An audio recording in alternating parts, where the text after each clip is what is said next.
What's up, guys? This is day 14 of video here. I am Peyton with Peyton Homes Team, and today I want to talk about some questions that buyers usually have when buying a home.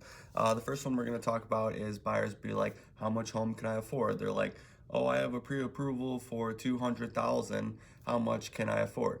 And I don't really want you guys to look at it as what's the purchase price that you guys can afford. It's really more so the monthly payment. So you really need to know your numbers. If you get in touch with a good lender, he could walk it over, tell you how much debt to income ratio you have and what monthly number can you guys afford, because the purchase price doesn't really matter too much. Obviously, how much home you buy does matter, but it's going to be the monthly payment that you can afford will be the first question that buyers do ask a lot.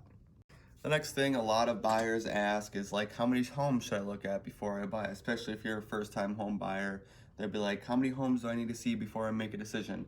And I wouldn't say it really pertains to there's a certain number that you really need to look at, but in today's age with so much technology and people looking at homes online, I would say that people are looking at less homes in person and looking at more homes online because they have so much details with video walkthrough and everything like that. They could really pinpoint the ones they see and then just go view the couple they want online. Some people look at 30 houses, some people look at 3 to 4 houses. It really pertains to each person, and especially in today's market when there's not a lot of inventory, it's crucial to make a decision fast because you don't want to lose a home that you do love.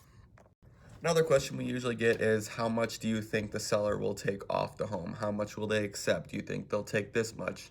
And that also is another question that really pertains to the seller and what their situation is. Across the market, usually I would say it's usually within like 10% of the list price to sell price is what we're usually seeing out there.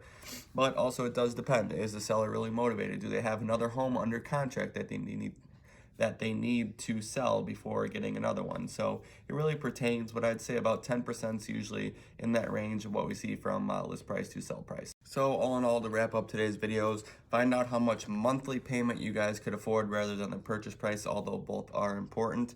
And the second one, how many homes should you see? You could look at 2 to 3 homes. You can look at 10 homes, whatever you're comfortable with to make that decision and make sure you're making the right decision. And then how much will the seller take off the home?